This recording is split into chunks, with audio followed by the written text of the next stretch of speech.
योगेन्द्राय नमस्तुभ्यं त्यागेश्वराय वै नमः। भूमानन्दस्वरूपाय শ্রীলোকনাথায় নমো নমঃ। বাবার এই ছোট্ট প্রণাম মন্ত্রটির মধ্যে দিয়ে আমরা যেটা করছি সেটা হচ্ছে আমাদেরই ভেতরে আত্মারূপে যে পরমাত্মার প্রকাশ, সেই পরমাত্মার প্রকাশটা কেমন? তিনি হচ্ছেন ভূমানন্দা। আমরা যে সারা জীবনের মানুষের যে চেষ্টা, সেটা হচ্ছে কোনো মতে কোনোভাবে একটু সুখে থাকার চেষ্টা, একটু ভালো থাকার চেষ্টা। অনেকে আমাকে বলেছে, বাবা আর কি যেন একটু ভালো থাকতে চাই, ও একটুখানি একটু শান্তি চাই। তেমন একটু সুখ, একটু শান্তি, একটু অল্প হলেও হবে, কিন্তু তাও সে পায় না, তাও সে পায় না। যদিও বা কখনো কখনো সেই ছোট ছোট মুহূর্তগুলো আসে যখন সত্যি মনে যেন আহা কি সুন্দর, কি আনন্দ, কি ভালো। হঠাৎ করে একটা দমকা হওয়ার মতন কোথা থেকে কোন খবরটা এসে যায়, কি অবস্থা আসে, এর কোনো কি বলবো, এক কথায় কোনো নিয়ম নেই, সব নিয়মের বাইরে। যেন মনে হয় যেন সমগ্র প্রকৃতিই যেন চাইছে আমি যেন সুখে শান্তিতে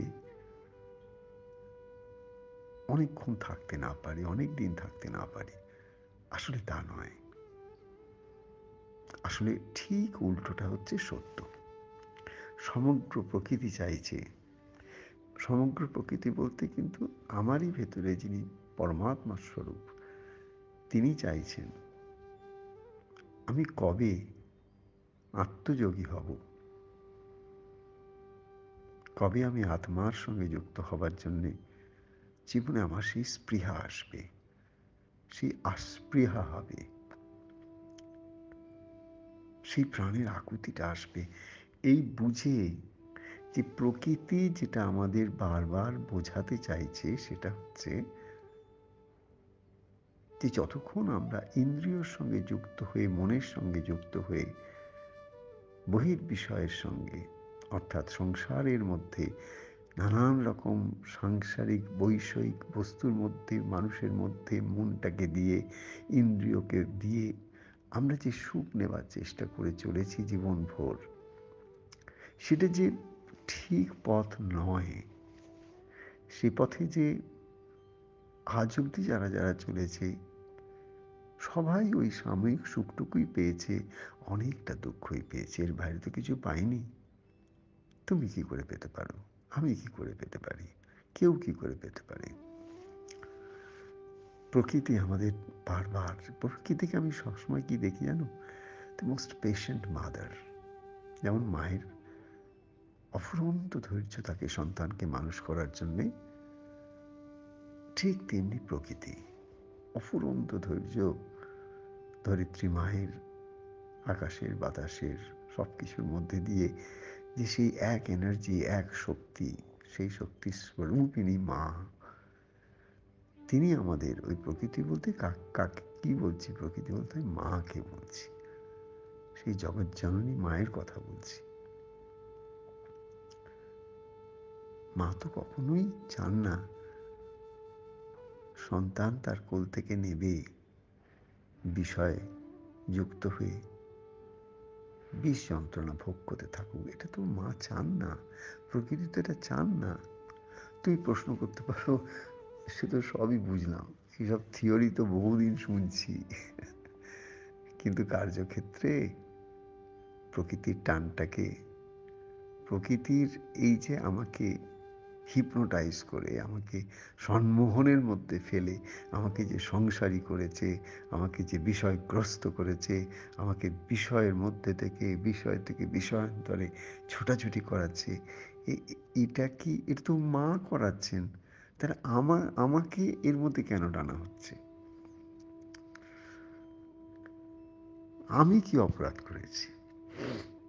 আমাকে যদি মা সম্মোহন করে এই সংসারের মধ্যে রেখে এমনভাবে যদি বিষয়গ্রস্ত করে তোলেন এবং তার পরিপ্রেক্ষিতে যদি আমি এই ছোট, ছোট একটু সুখ, অনেক দুঃখ, একটু সুখ, অনেক দুঃখ এই করতে, করতে আমি জীবন কাটাই, তাহলে এর এর এর এর শেষ তো আমার হাতে নেই, তাহলে মায়ের হাতেই আছে।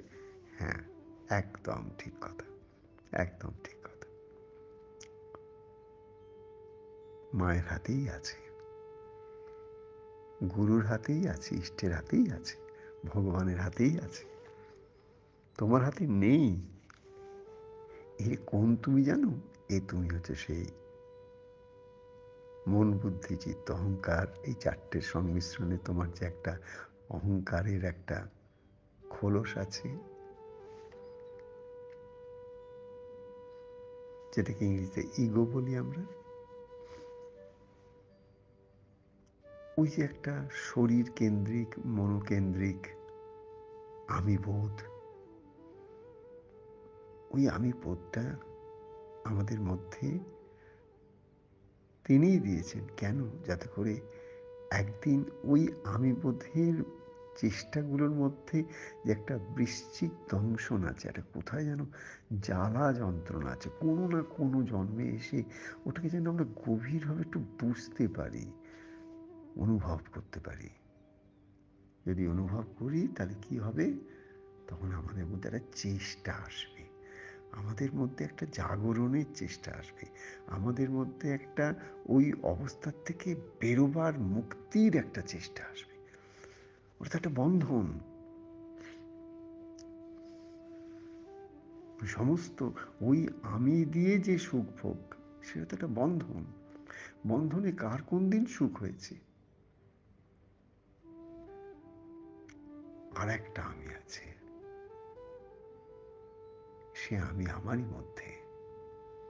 সে আমি আমার এই চঞ্চল মনের আমি নয়, যে আমিকে আমি আমার চঞ্চল দেহমন নিয়ে যুক্ত থেকে বুঝেছি, জানি যে আমি নিয়ে আমার সংসার, যে আমিটাকে দিয়ে আমি সংসারী, সে আমির কথা এখানে আমি বলছি না।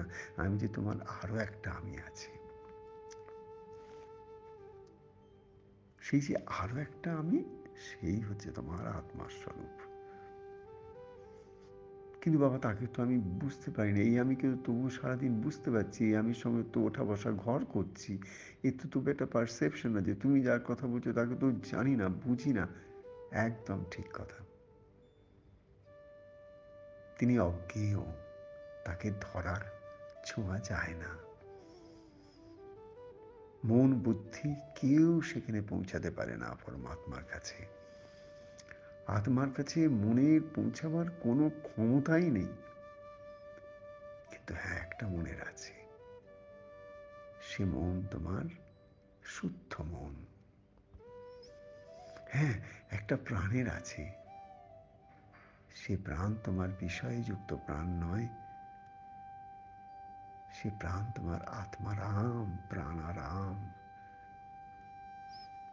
যে প্রাণ রামের সঙ্গে যুক্ত, আত্মার সঙ্গে যুক্ত, পরমাত্মার সঙ্গে যুক্ত হতে চলেছে, সেই প্রাণে, সেই মনে, সেই বুদ্ধি, যে বুদ্ধি নির্মল হয়ে গেছে, শুদ্ধ হয়ে গেছে, পবিত্র হয়ে গেছে, সেই বুদ্ধির মধ্যে কিন্তু সেই শক্তি আছে, যে শক্তিতে অরূপকে রূপের মধ্যে টেনে আনতে পারে, অধরাকে ধরার জগতের মধ্যে টেনে নামাতে পারে। ইংলিশে এই কথাটাকে বলা হয় দ্য রিভিল নলেজ।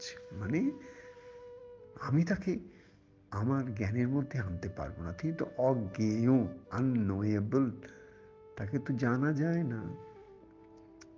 ঈশ্বরকে তো জানা যায় না, ব্রহ্মকে তো জানা যায় না, ভগবানকে তো জানা যায় না। উমা, তাহলে যে এই যে এত চেষ্টা, তাহলে এটাকে কি বলা হয় বাবা? এইটা সেটাই বলা হয় যে অজ্ঞেয় যিনি, তাকে জানা যায় না, এটা যেমন সত্য, তার থেকেও বড় সত্য আছে, যেটা উপনিষদের ঋষি, বেদের ঋষি, বেদান্তের ঋষি আমাদের বারবার স্মরণ করে দিয়েছেন। হ্যাঁ হ্যাঁ, তুমি এই বিষয় যুক্ত একটা ক্ষুদ্র আমি নও, তুমি অমৃতের সন্তান। ঈশ্বর, হ্যাঁ, এই সমস্ত বিশ্বে সংসারে অমৃতস্য পুত্রাঃ শৃণুমন্ত বিশ্বে। বিশ্বের সকল মানুষকে তিনি বলছে, কোনো ধর্ম নেই এর মধ্যে, অধর্ম নেই এর মধ্যে, মানুষকে বলছে কি, শৃণুমন্ত বিশ্বে, তোমরা শোনো একবার, তোমরা একবার শোনো, কান বন্ধ করে রেখো না, একটু শোনো। তুমি মৃত্যু পথগামী একটা ছোট্ট ক্ষুদ্র মানুষ নও, যে প্রতিদিন মৃত্যুর দিকে এগিয়ে যাচ্ছে, প্রতি শ্বাসেই মৃত্যুর দিকে, সেটা তুমি নও। ওটাই তো ভুল। আর ওই ভুলের থেকেই তো যত মাসুল দিচ্ছ, দুঃখ আর জ্বালা যন্ত্রণার মধ্যে দিয়ে। তুমি যে অমৃতের সন্তান, তুমি যে অমৃতের সন্তান, অমৃত যার মৃত্যু নেই। অমৃত সে কিরকম, সে ভূমানন্দ স্বরূপায়। আমার আত্মা যে, আমার আত্মার স্বরূপটা কেমন, ভূমানন্দ স্বরূপায়, মানে স্বরূপ। আমার স্ব মানে আমার, রূপ মানে আমার প্রকৃত রূপ, মানে আয়নায় যেটা দেখি বা আর পাঁচজন যেটা দেখে আমার শরীর, এটা কিন্তু আমার রূপ নয়। আমি কিন্তু এটা নই, যেটা আমি সকলের কাছে নিজের পরিচয় দিই, দেখি, নিজের আয়নায় দেখতে পাই, আয়নার সামনে দাঁড়ালে, ওটা আমি নই, ওটা আমার রূপ নয়। আমার স্বরূপ আয়, আমার আমার প্রকৃত রূপ কিন্তু এই বাইরের চামড়ার মধ্যে, ভেতরে কোথাও একটা জায়গায় হৃদয়ের গোপনে অঙ্গুষ্ট মাত্র, ওইখানে একটা ছোট্ট বুড়ো আঙুলে যতটুকু, ওইটুকু একটা জ্যোতির্ময় পুরুষ ওখানে রয়েছেন, তিনি অমৃতময়। আমরা তাঁর সন্তান, অর্থাৎ তাঁরই একটা রিফ্লেকশন হচ্ছে আমি। কে আমি? এই ক্ষুদ্র দেহবুদ্ধিযুক্ত অহমিকার আমি। তাই এই অহমিকাকে, এই অহংকারকে, এই অভিমানকে, এই মিথ্যা জনিত যে একটা ভাবনা, একে আমি যত একটু একটু করে ঈশ্বরের চরণে অর্পণ করার চেষ্টায় লেগে থাকবো, যে যে অজ্ঞেয় আমি তো ঠাকুর তোমাকে দেখতে পাই না, আমি তো তোমাকে কনসিভ করতে পারি না, আমি তো তোমাকে ঠিক ছুঁতে পারছি না। একটু যদি তোমায় দেখতে পেতাম, একটু যদি ছুঁতে পেতাম, একটু তোমার কথা আমি যদি কানে শুনতে পেতাম, ভাবো তো আমার কতটা বিশ্বাস হয়ে যেত এক মুহূর্তে। হ্যাঁ, এরমভাবেই যদি মন আকুতি করে কাঁদে, এইভাবে যদি সেই অজ্ঞেয়ের কাছেই, যাকে জানা যায় না, তার কাছেই যদি বারবার সে নিজেকে নিবেদন করে, আত্মনিবেদন করে, নিজেকে অর্পণ করার চেষ্টা করে, নিজেকে সমর্পণ করার চেষ্টা করে, তখন একটু একটু করে কি হয়, সেই যিনি অজ্ঞেয়, যাকে দেখা যায় না, ধরা যায় না, তিনি তার মধ্যে কি হয়, তিনি রূপের মধ্যে আসেন, ধরার মধ্যে আসেন। কেন?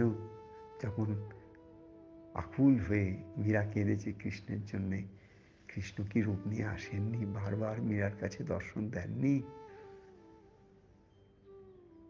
পৃথিবীর যে কোনো ধর্মের যে কোনো মানুষের, যার মধ্যে হৃদয়ে সেই আকুল ক্রন্দন এসেছে, আকুল ডাক এসছে, তার কাছে কি কোনো না কোনো রূপ নিয়ে ভগবান দর্শন দেননি? ভগবান কি মানুষের শরীর ধারণ করে যুগে যুগে বহু জায়গায় মানুষের সঙ্গে লীলা করেননি? আজও করছেন, তোমার কাছেও করবেন। কেন? কেন তিনি অপেক্ষা করে বসে আছেন, কবে তুমি সত্যি সত্যি সংসারটাকে সেইভাবে দেখবে যে এই সংসারটা বিষের জায়গা নয়, এই সংসারটা হচ্ছে তাঁর দেওয়া আমার কর্মক্ষেত্র। আমি যদি এখানে সমস্ত কর্ম সজাগ সচেতন হয়ে তাঁর দান হিসেবে, তাঁর কর্ম হিসেবে কর্মযোগিনী হয়ে করি, আত্মাযোগিনী হয়ে যদি করি, আমি আত্মাতে যদি আমার মনটা দিই, একটু একটু করে আমি যত আত্মধর্মী হয়ে যাব, ইন্দ্রিয় ধর্মী নয়, মনোধর্মী নয়, আত্মধর্মী হয়ে যাব, তত আমার মধ্যে সেই চেতনা একটু একটু করে উন্মেষ হবে, জাগবে, আর এই চেতনা একটু একটু করে চৈতন্যের আলোক পাবে। যত চেতনার মধ্যে চৈতন্যের আলোক আসবে, যত আমার এই দেহবুদ্ধির মধ্যে আত্মার আলোক প্রবিষ্ট হবে, তত আমার মধ্যে একটু একটু করে আনন্দের, সেই ভূমানন্দের স্বাদ আসবে। এই হচ্ছে পথ, এটাই হচ্ছে আত্মযোগ। এই আত্মযোগের পথে লেগে থাকো, বানাত বানাত বান যায়, একটু একটু করে বানাত বানাত বান যায়, একটু একটু করে লাগে আগে ভাই লাগে রাখো ভাই, তুমি বানাত বানাত বান যায়। তুমি লেগে থাকো, দেখবে একটু একটু করে ঠিক হবে। ধৈর্য হারাবে না, বিশ্বাস হারাবে না। গুরু বাক্যে যত প্রগাঢ় তোমার বিশ্বাস আসবে, শ্রদ্ধা আসবে, ততই তোমার কাছে জ্ঞানের আলোক একটু একটু করে প্রকাশিত হবে। ওই শ্রদ্ধাই তোমাকে জ্ঞানের আলোক দেবে, ওই শ্রদ্ধাই তোমাকে শক্তি দেবে, সেই ধৈর্য দেবে, যাতে করে তুমি সেই অধরাকে ধরার, সেই অজ্ঞেয়কে জানার সব বোধ বুদ্ধি চিন্তা নিজের ভেতর থেকেই খুঁজে পাবে, এবং সেই পথে এগোতে থাকো। জানবে তোমার সেই আনন্দের অবস্থা দূরে নয়, খুব কাছে, তোমারই শ্বাসে, তোমারই বিশ্বাসে। জয় বাবা লোকনাথ, জয় গুরুদেব, জয় গুরুদেব, জয় গুরুদেব।